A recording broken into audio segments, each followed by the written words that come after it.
Alicia Bárcena, secretaria ejecutiva de la CEPAL, aseguró esta semana que en un contexto de desaceleración de las economías latinoamericanas, la mexicana destacará sobre el resto al ser una de las que más crecerá de la región. Cuestionada sobre su pronóstico de crecimiento, Bárcena proyectó un 2.6%, esto en el marco del Foro Económico Mundial celebrado en Davos, Suiza.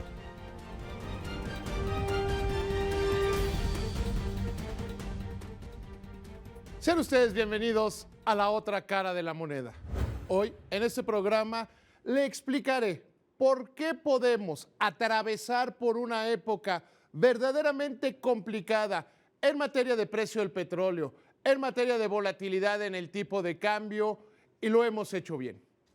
Para la inmensa mayoría de los mexicanos, el simple hecho de ver que nuestro tipo de cambio se ha devaluado en lo que va del año más o menos 3,5%, que llevamos una devaluación acumulada de más del 25% y que hemos pasado muy rápido de los 15 pesos por dólar hasta arriba de los 18, o que el precio del petróleo ha caído en poco más de un año de niveles de $80 por barril a la frontera de los $20 por barril, le cuesta mucho trabajo entender cómo es que no estamos en una crisis. ¿Cómo es posible que la economía mexicana no se esté desmoronando como las de algunas otras naciones y que el país funcione bien? Quienes creen que podríamos estar en una crisis lo hacen con base en tres visiones diferentes. La primera de ellas es que están obsesionados con que al gobierno le vaya mal, porque el presidente les cae mal, el gobernador de Banco de México, porque no les gusta el candidato o porque así son, porque simple y sencillamente creen que así son. Ese tipo de personas no vale la pena. No me voy a detener y no le voy a quitar a usted su tiempo en analizar ni las teorías de conspiración, ni los inventos según los cuales la información está manipulada o la inflación está artificialmente baja. No me voy a detener en eso. Tampoco me voy a detener demasiado en aquellas personas que dicen, pero toda la vida ha sido así, se cae el precio del petróleo y la economía mexicana entra en crisis, hay volatilidad en el mercado cambiario y la economía mexicana se desmorona. A esas personas lo único que yo les podría decir de entrada, de saque, es que el mundo ya cambió, que México es un país diferente. Que hagan un recuento y que comparen cómo era México en la década de los 70, de los 80 y cómo ha venido cambiando a partir de la firma del Tratado de Libre Comercio. De hecho, uno de los grandes cambios fundamentales que se implementaron con la autonomía de Banco de México fue, sin lugar a dudas, y necesariamente lo tenemos que destacar, es cambiar a un tipo de cambio flexible. La economía mexicana antes sí, en Estados Unidos estornudaban y a nosotros nos daba pulmonía. Se movía el precio del petróleo y la economía mexicana se desbarataba. Hoy, en la otra cara de la moneda, analizaremos justamente eso. ¿Cuáles son las fortalezas de la economía mexicana y por qué? A pesar de esta gran turbulencia, de estos graves problemas por los que atraviesa la economía mundial, México está saliendo bien. Sean ustedes bienvenidos, bienvenidas. La depreciación del dólar es un problema que están enfrentando todas las economías de América Latina. Los precios bajos del petróleo son a nivel mundial, por lo que Alicia Bárcena apuesta a hacer una recomposición lo más rápidamente posible para poder apuntalar nuevos sectores de exportación en nuestro país.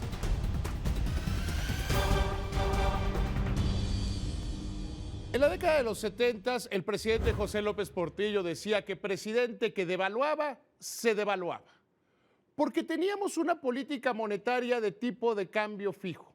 Era la piedra de toque. Todo giraba en torno al nivel de tipo de cambio, a la decisión que tomaba con una muy fuerte carga política el secretario de Hacienda. Decir, nosotros valemos como país X cantidad de pesos por dólar. Y de ahí la obcecación de seguir con un modelo que funcionó bien durante el desarrollo estabilizador de mantener un tipo de cambio fijo. Sin embargo, es un precio más de la economía. Sin embargo, el haber mantenido el tipo de cambio fijo hacía que todas las variables de la economía giraran en torno a él. Imagínese a que todo el mundo girara en torno a una sola decisión de política económica. Y era un error y no funciona. Y podríamos compararlo con las economías de algunas otras naciones que siguen manteniendo el tipo de cambio fijo y así les va ante la volatilidad. En la década de los 70s y 80s, la economía mexicana era altamente petrolera. Dependíamos del precio del petróleo y nos daba para tanto el petróleo que el propio José López Portillo decía que había que administrar la abundancia, cosa que no se hizo. El dinero se tiró a la basura, se dispendió, se gastó de una manera equivocada y no desarrollamos otros poderes dentro de la economía mexicana. Déjeme ser muy claro. La economía mexicana dependía de dos variables, el tipo de cambio y el precio del petróleo. Dos variables que no se controlaban, que no se podían controlar en México por más que tuviéramos una economía cerrada. Si hubiéramos administrado la abundancia, como se dijo solo en el discurso, hubiéramos desarrollado algunas otras industrias, algunos otros sectores y hubiéramos despetrolizado las finanzas públicas. Hubiéramos tomado, como no se ha hecho hasta recientemente, buenas decisiones en materia fiscal. Decíamos, vamos a mantener los impuestos bajos porque al fin el petróleo nos da para todo. Vamos a hacer regímenes especiales, tasa cero de impuesto porque el petróleo nos da para todo.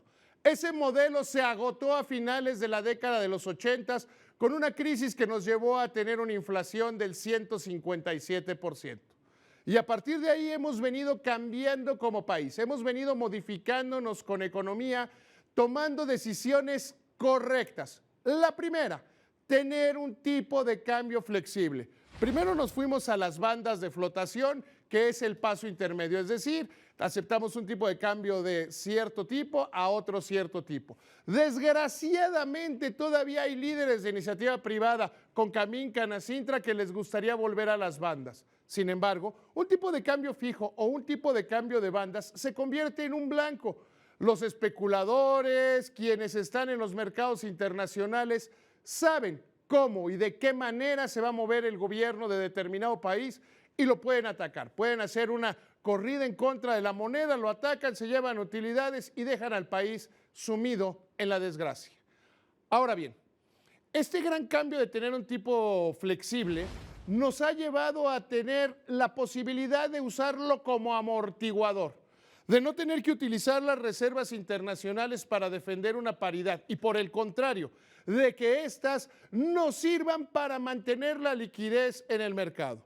Cuando vemos lo que hace la Comisión de Cambios, de subastar 200 millones de dólares todos los días, y si la depreciación es de más del 1%, sacar otros 200 millones, no es para defender un nivel de tipo de cambio, sino lo es para que la economía mexicana mantenga liquidez y no se den fenómenos de especulación. En aquellas épocas de la economía cerrada, la especulación se daba en el azúcar y en cualquier producto. El que la tenía podía jugar con los precios. Hoy, con una economía abierta, con una economía que funciona bien, podemos cambiar radicalmente las cosas. Déjeme dar un brinco y regresarlo a donde estamos parados hoy. Ciertamente hemos visto una muy fuerte caída del precio del petróleo y que se va a mantener por lo menos, hasta finales de 2016. Veremos por qué no nos ha tenido un impacto negativo, cómo no nos hemos visto dañados. Porque pasamos de una economía que dependía o ingresos públicos que dependían en 80% del precio del petróleo a menos de una tercera parte de los ingresos. Porque se hizo una reforma hacendaria que funcionó y que funcionó bien, que está aumentando la recaudación de todos los mexicanos, porque se han venido a lo largo de los años tapando huecos, acabando con regímenes especiales, cerrándole espacios a la evasión y a la elusión de impuestos. Hoy la economía mexicana depende menos del petróleo. podemos darnos el lujo, si usted lo quiere ver así, de tener una empresa productiva del Estado que es total y absolutamente improductiva como Pemex y que las finanzas públicas no se vean afectadas. Hemos tomado decisiones que han venido a favor del consumidor. Desde la autonomía de Banco de México se tomó la decisión correcta de luchar en contra de la inflación de una manera seria. Hemos llegado al cierre del año pasado a una inflación del 2.13%, la inflación más baja de la historia. Nunca, en ningún otro momento del país, o por lo menos que haya existido una contabilidad como la tiene Banco de México desde 1970 y posteriormente el INEGI, nunca se habían registrado niveles tan bajos de precios. Hemos tomado algunas decisiones, un paquete de reformas como país, que es la primera vez que no tiene que mediar una crisis, que no hay un problema económico y que funciona. A principios del año pasado, la diferencia entre los precios de los energéticos entre Estados Unidos y México era del 84%. La brecha se ha venido cerrando y actualmente es del 13% y sigue disminuyendo. Hemos tomado decisiones como disminuir los costos de las telecomunicaciones, que liberaron más de 20,000 millones de pesos a favor de los consumidores, que se generó un entorno de competencia económica, que la economía mexicana hoy no presenta problemas graves, que incluso en un entorno bastante complejo puede hacer colocaciones en los mercados internacionales a 10 años a tasas verdaderamente cómodas. Sí, ciertamente el entorno internacional es muy, pero muy complejo. Los precios del petróleo, les repito, no se van a mover de esos niveles bajos y hemos entrado a una época en la que simple y sencillamente nos tendremos que adecuar. Y todo el mundo se va a tener que cambiar, va a tener que modificar la manera en cómo opera y cómo funciona.